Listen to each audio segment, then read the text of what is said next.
Class 12 geography rapid revision series की एक और शानदार वीडियो में आप सभी का स्वागत है।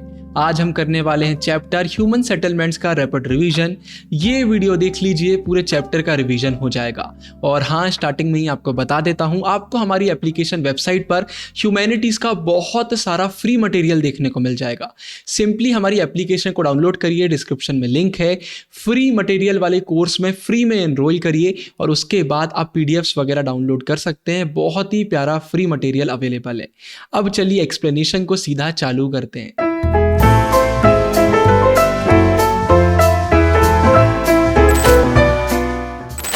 ह्यूमन सेटलमेंट का मतलब क्या होता है? A cluster of dwellings of any type or size where human beings live. अब क्लस्टर मतलब क्या होता है? ग्रुप। ड्वेलिंग्स मतलब क्या होता है? जहां पर लोग रहते हैं, घर, बिल्डिंग की हम बात कर रहे हैं। तो अगर सिंपल भाषा में बोलें, अ ग्रुप ऑफ होम्स और buildings of any kind, any size, किसी भी तरह की, किसी भी साइज की, वेयर पीपल लिव, जहां पर लोग रहते हैं, उसे हम ह्यूमन सेटलमेंट बोलते हैं। बहुत ही सिंपल डेफिनेशन है। अब एग्जाम में ये वाली मत लिखना, ऊपर वाली लिखना, क्योंकि ज्योग्राफी के टर्म्स यूज करना बहुत जरूरी है। अब यहां पर दो टाइप के सेटलमेंट की हम बात करेंगे, ज्योग्राफी में अक्सर हम करते हैं, रूरल सेटलमेंट और अर्बन सेटलमेंट। तो यहां पर तीन बेसिक डिफरेंसेस निकल कर आते हैं जो हमें पता होना चाहिए। पहला, जो रूरल सेटलमेंट्स होते हैं वो लैंड बेस्ड प्राइमरी एक्टिविटीज पर रिलाय करते हैं, उन पर फोकस करते हैं, जैसे कि एग्रीकल्चर। लेकिन दूसरी तरफ जो अर्बन सेटलमेंट्स होते हैं वो मैन्युफैक्चरिंग में, सर्विसेज में फोकस करते हैं। ये अंतर आपको गांव शहर में देखने को मिलेगा अगर आप जाएंगे तो। फिर दूसरे नंबर पर जो सिटीज रहती हैं, ये इकोनॉमिक ग्रोथ को ड्राइव करती हैं। मतलब यहां पर हमें इकोनॉमिक ग्रोथ बहुत रैपिडली देखने को मिलती है। ये गुड्स एंड सर्विसेज ऑफर करते हैं, सिर्फ अर्बन लोगों को नहीं, अर्बन रूरल दोनों एरियाज को ही ऑफर करते हैं। लेकिन इसके बदले ये क्या मांगते हैं? ये फूड और रॉ मटेरियल मांगते हैं। और ये सब हमें कहाँ से मिलता है? रूरल एरिया से ज़्यादा मिलता है। तो एक कनेक्शन, एक लिंक हमें देखने को मिल जाता है। और ये लिंक कौन बढ़ाता है? ट्रांसपोर्ट और कम्युनिकेशन नेटवर्क्स इसे और बढ़ाते हैं। आगे वाले चैप्टर्स में हम इसे अभी पढ़ेंगे। फिर तीसरे नंबर पर जो रूरल सेटलमेंट्स होते हैं ना, यहाँ पर हमें इंटीमेट सोशल रिलेशंस देखने को मिलते हैं। मतलब लोग बहुत जुड़े हुए हैं आपस में, एक फैमिली की तरह रहते हैं। इनफैक्ट अगर आप एक शहर में भी किसी मोहल्ले में रहते हैं तो ये चीज़ आपको देखने को मिलेगी, क्योंकि यहाँ पर मोबिलिटी बहुत कम है, लोग आसपास रहते हैं, वहीं पर अपनी ज़िंदगी जीते हैं। लेकिन जो अर्बन लाइफ है वो बहुत ही तेज़ है, बहुत ही कॉम्प्लेक्स है, और इसलिए यहाँ पर हमें फॉर्मल रिलेशंस ज़्यादा देखने को मिलते हैं। अब यहाँ पर एक पॉइंट निकल कर आता है कि जो डिफरेंट टाइप्स के रूरल सेटलमेंट्स हमें देखने को मिलते हैं, आगे अभी हम पढ़ेंगे, तो इसके पीछे कौन से ऐसे फैक्टर्स हैं जो रिस्पॉन्सिबल हैं। तो पहला, फिजिकल फीचर्स की अगर हम बात करते हैं तो टेरेन, मतलब लैंड का टाइप कैसा है। आप माउंटेन में रह रहे हैं, फ्लैट लैंड में रह रहे हैं, कहाँ पर रह रहे हैं, इवन है, अनइवन है, एल्टीट्यूड क्या है, क्लाइमेट क्या है, पानी अवेलेबल है या फिर नहीं है। कल्चरल फैक्टर्स भी रहते हैं भाई, सोशल स्ट्रक्चर क्या है, कास्ट वगैरह, रिलीजन वगैरह के फैक्टर भी रहते हैं। और सिक्योरिटी फैक्टर भी रहते हैं भाई, डिफेंस की नीड्स है या फिर नहीं है। अगर आप बॉर्डर के पास रह रहे हैं, सिचुएशन डिफरेंट है, आप बीच में रह रहे हैं कंट्री की, सिचुएशन डिफरेंट है। बहुत सारे फैक्टर्स रहते हैं, तो सिक्योरिटी फैक्टर्स भी निकल कर आते हैं कि वहाँ की कंडीशन कैसी है। अब हम रूरल सेटलमेंट्स की अगर इंडिया में बात करते हैं ना, तो इन्हें हम ब्रॉडली 4 कैटेगरी में डाल सकते हैं। तो सबसे पहले पहली कैटेगरी की हम बात करेंगे, क्लस्टर्ड रूरल सेटलमेंट्स। अब हेडिंग में आपको 3 नाम देखने को मिलेंगे, क्लस्टर्ड, एग्लोमरेटेड और तीसरा न्यूक्लिएटेड। ये तीनों बहुत ही सिमिलर हैं, थोड़ा थोड़ा सा डिफरेंट है। अगर हम क्लस्टर्ड की बात करते हैं तो बहुत पास पास हमें घर देखने को मिल जाएंगे, लेकिन फिर भी थोड़ा सा ऑर्गेनाइजेशन देखने को मिलता है। लेकिन अगर हम एग्लोमरेटेड की बात करते हैं ना, तो यहाँ पर ऑर्गेनाइजेशन नहीं होता, मतलब कहीं पर भी घर बने हुए, एकदम चिपक चिपक के बने हुए, तो थोड़े से ये वेल ऑर्गेनाइज्ड नहीं रहते हैं कंपेयर टू क्लस्टर्ड। और अगर हम न्यूक्लिएटेड की बात करते हैं तो किसी, ये एक फोकस पॉइंट के पास होते हैं, मतलब इनका एक न्यूक्लियस होता है। कुछ देशों में ये चर्च के पास में होंगे, कहीं पर ये कोई मार्केट के पास में होंगे, या मेन बीच में कोई पॉइंट होगा, उसके आसपास ये बस्ती हमें देखने को मिलती है। तो ये न्यूक्लिएटेड में आ जाते हैं। तो डिफरेंस आपको पता होना चाहिए। तो क्लस्टर्ड रूरल सेटलमेंट्स की अगर हम बात करते हैं तो वही पास पास में हमें घर देखने को मिल जाते हैं, और यूजुअली ये फार्म्स और पास्चर से सेपरेटेड रहते हैं, मतलब फार्म्स वगैरह के पास में नहीं रहते हैं। और यहाँ पर हमें जियोमेट्रिक पैटर्न्स देखने को मिल जाते हैं, पास पास में घर हैं, रोड्स वगैरह बनी हुई हैं।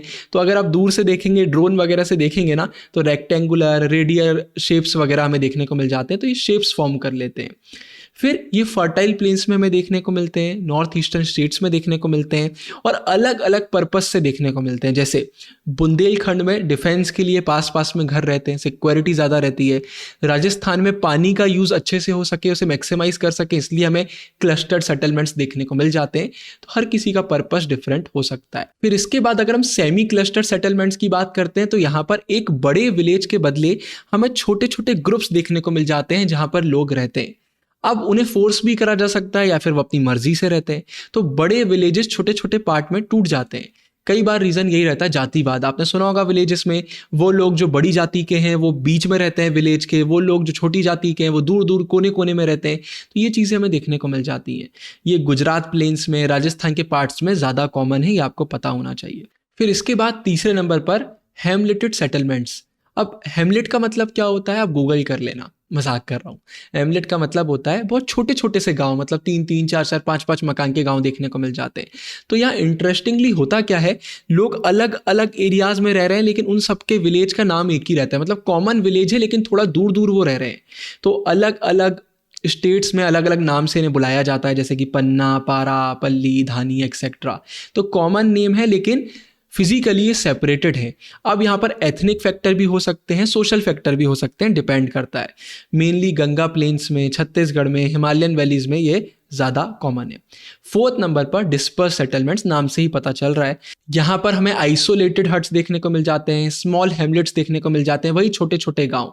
ये मेनली हमें रिमोट जंगल्स में, हिल्स में देखने को मिलता है। रीज़न रहता है भाई मेनली ये है कि लिमिटेड रिसोर्सेस रहती हैं, अनइवन लैंड रहता है। आप सोचो आप एक पहाड़ में अगर रह रहे हो तो अब एक ही जगह तो पूरा गाँव नहीं रह सकता, कुछ घर इधर हैं, कुछ नीचे हैं, कुछ उधर हैं।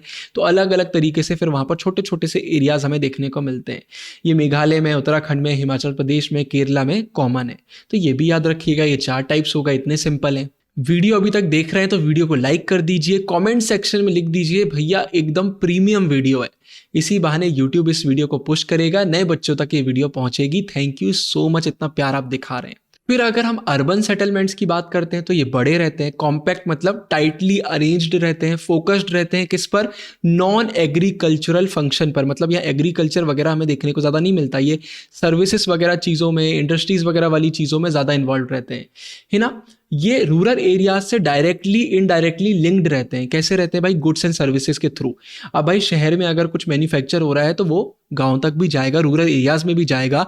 इनफैक्ट रूरल एरियाज में जो फूड वगैरह प्रोड्यूस होता है, क्रॉप्स वगैरह प्रोड्यूस होता है, वो शहरों में आता है, अर्बन एरियाज में आता है। तो लिंक्ड है ये। 1991 में जो सेंसस हुआ था उसने डिफाइन करा कि हम किसे अर्बन सेटलमेंट बोल सकते हैं। तो वो प्लेसेस जहाँ पर हमें म्यूनसिपैलिटी मतलब म्यूनसिपल कॉरपोरेशन वगैरह या फिर ऐसी ही सिमिलर बॉडीज देखने को मिल जाती हैं जिनकी पॉपुलेशन एटलीस्ट 5000 होती है, जहां पर 75% male workers non agricultural task में इन्वॉल्व रहते हैं और वहां की जो डेंसिटी है मतलब पर स्क्वायर किलोमीटर में कम से कम 400 लोग रहना चाहिए। तो अगर ये क्राइटेरिया फुलफिल हो रहा है तो उस सेटलमेंट को अर्बन सेटलमेंट बोला जाएगा। इसको बहुत अच्छे से याद कर लीजिएगा, क्वेश्चन आ सकता है। अब टाउन्स की बात कर लेते हैं। एंशिएंट टाउन्स में क्या होता है भाई, इंडिया में हमें ऐसे टाउन्स भी देखने को मिल जाते हैं जिनकी हिस्ट्री 2000 साल से भी ज़्यादा पुरानी है। ये ऑफन रिलीजियस या फिर कल्चरल सेंटर्स होते हैं, जैसे कि वाराणसी, प्रयाग, जिसे पहले इलाहाबाद बोला जाता था, प्रयागराज हो गया, पाटलिपुत्र हो गया, मदुरई हो गया। तो ये हमें देखने को मिलते हैं। मिडीवल टाउन्स में क्या आते हैं, जो मिडीवियल पीरियड्स के टाउन हो गए। हमें ऐसे अराउंड 100 टाउन्स इंडिया में देखने को मिल जाते हैं। मोस्टली ये फोर्ट टाउन्स हैं। यहाँ पर प्रिंसिपैलिटीज के हेडक्वार्टर्स, प्रिंसिपैलिटीज का मतलब होता है जहां पर प्रिंस रूल करता है, राजा वगैरह का रूल देखने को मिलता है। तो उस समय उनके हेडक्वार्टर्स बनाने के लिए कुछ टाउन्स को डेवलप करा गया, उन्हें आज हम मिडीवियल टाउन्स में देखते हैं। एग्जांपल क्या हो गया भाई, दिल्ली, हैदराबाद, जयपुर, लखनऊ, आगरा, नागपुर। यहाँ आप जाइए, यहाँ पर आपको बहुत फोर्ट वगैरह देखने को मिल जाएंगे, पुराना इतिहास देखने को मिल जाएगा। और मॉडर्न टाउन्स भाई जिन्हें ब्रिटिश ने डेवलप करा, ये कोस्टल ट्रेडिंग पोर्ट से चालू हुए। हम सबको मालूम है पहले ट्रेड वगैरह करते थे। तो जब वो इंडिया में आए तो जो कोस्टल एरियाज में टाउन्स उन्होंने बनाए, जैसे कि भाई सूरत, गोवा को उन्होंने डेवलप करा। उसके बाद फिर वो और आगे बढ़े तो हमें ब्रिटिश स्टाइल के कुछ की सिटीज़ देखने को मिलते हैं जहाँ पर मतलब बिल्कुल ब्रिटिश स्टाइल फॉलो करी गई है। मुंबई, चेन्नई, कोलकाता। यहाँ पर अगर आप जाएंगे तो यूरोपियन स्टाइल के आपको बड़े बड़े पैलेसेस देखने को मिल जाएंगे, कुछ घर देखने को मिल जाएंगे। फिर इसके बाद पोस्ट इंडिपेंडेंस के बाद हमें न्यू टाउन्स भी इमर्ज होते हुए देखने को मिले, एडमिनिस्ट्रेटिव टाउन भी देखने को मिले, इंडस्ट्रियल सेंटर्स भी देखने को मिले। आप कमेंट सेक्शन में और एग्जांपल मुझे बताना इनके। जैसे एग्जांपल क्या हो हो गया, चंडीगढ़, भुवनेश्वर, दुर्गापुर, गाजियाबाद, हमने जमशेदपुर के बारे में पढ़ा हुआ है, ये हमें देखने को मिले। और फिर क्या हुआ, रूरल इन्वेस्टमेंट बहुत देखने को मिला।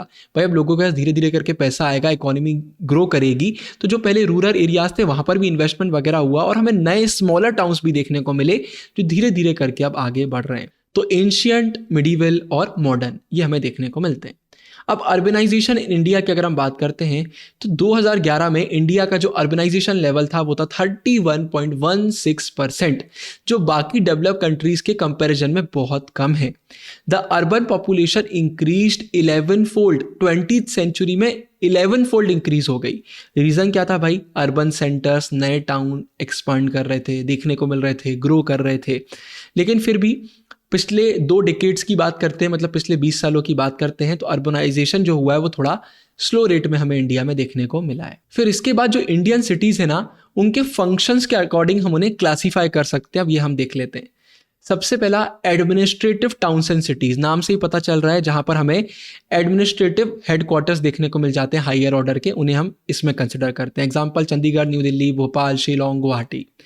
इंडस्ट्रियल टाउन्स, नाम से पता चल रहा है, जहाँ पर इंडस्ट्रीज मेन हमें देखने को मिलती हैं, जमशेदपुर, हुगली, मुंबई एक्सेट्रा, याद रखिएगा।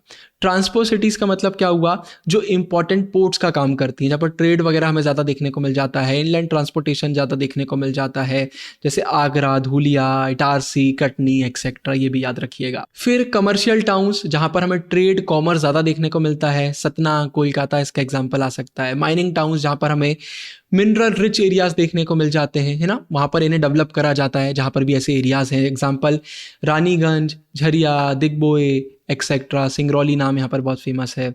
फिर इसके बाद गैरिसन कंटेनमेंट टाउन्स, जो मिलिट्री पर्पस के लिए एस्टेब्लिश करे जाते हैं, हम सबको पता है ना। गैरिसन मतलब क्या होता है, अ ग्रुप ऑफ सोल्जर जो कि एक टाउन या बिल्डिंग में डिफेंस पर्पसेस से रहते हैं, तो ये टाउन्स हमें देखने को मिले। अंबाला, उधमपुर इसके एग्जाम्पल में आ जाएंगे। इसके बाद एजुकेशनल टाउन्स, भाई जहाँ पर मेन एजुकेशन वगैरह देखने को मिलता है, जैसे कि रुड़की, वाराणसी, इलाहाबाद, हम सबको पता है। फिर रिलीजियस एंड कल्चरल टाउन, जहाँ पर रिलीजियस सिग्निफिकेंस है, जैसे कि Varanasi, Mathura etcetera. Tourist town, जहाँ पर बहुत टूरिस्ट देखने को मिलते हैं, जैसे कि नैनीताल हो गया, हमारा शिमला हो गया और एक्सेट्रा। अब इसके बाद स्मार्ट सिटीज़ मिशन की बात कर लेते हैं। तो भाई इस मिशन का मेन एम है कि हमें ऐसी सिटीज़ क्रिएट करना है जहाँ पर हमें बहुत अच्छा इंफ्रास्ट्रक्चर देखने को मिले, क्लीन इन्वायरमेंट देखने को मिले, लाइफ क्वालिटी बहुत हाई रहे। ये स्मार्ट सोल्यूशन पर फोकस करता है, जिससे हम इंफ्रास्ट्रक्चर को इम्प्रूव कर सकें। अगर कभी कोई डिजास्टर वगैरह हो रहा है तो दिक्कतें ज़्यादा ना हो, कम रिसोर्सेस में अच्छा काम कर सकें, अफोर्डेबल सर्विसेज प्रोवाइड कर सकें। गोल वही है, सस्टेनेबिलिटी को प्रमोट करते हैं। इंक्लूसिव डेवलपमेंट होना चाहिए, हर एक जगह पर, हर एक एरिया में डेवलपमेंट होना चाहिए। और कुल मिलाकर हम दूसरी सिटीज़ में भी ये मॉडल को रेप्लिकेट कर सकें, इसकी भी बात करी जाती है। फिर इसके बाद अगले टॉपिक में हम कुछ अप्रोचेस और उनके की आइडियाज़ की बात करेंगे। आप बोलेंगे भैया ये ह्यूमन सेटलमेंट्स नहीं, ह्यूमन डेवलपमेंट का पार्ट है। जी हाँ, मुझे पता है, लेकिन एडिट में गलती से ये टॉपिक मुझसे डिलीट हो गया था, इसलिए मैं इस चैप्टर की वीडियो में इसे एक्सप्लेन कर रहा हूँ। अब चलिए एक्सप्लेनेशन देख लेते हैं। पहली approach, income approach, one of the oldest approaches है ये, याद रखिए एमसीक्यू में क्वेश्चन आ जाता है। इसमें हम ह्यूमन डेवलपमेंट को डायरेक्टली इनकम से लिंक कर देते हैं, मतलब जितनी ज़्यादा इनकम उतना ज़्यादा डेवलपमेंट। दूसरा है वेलफेयर अप्रोच, नाम से ही पता चल रहा है, इसमें हम लोगों के वेलफेयर की बात करते हैं। इसमें फोकस करा जाता है कि गवर्नमेंट को ज़्यादा से ज़्यादा मनी स्पेंड करना चाहिए एजुकेशन, हेल्थ और सोशल सर्विसेज में। तीसरे नंबर पर बेसिक नीड्स अप्रोच, इसमें हम 6 बेसिक नीड्स की बात करते हैं, health, education, food, water, sanitation और हाउसिंग।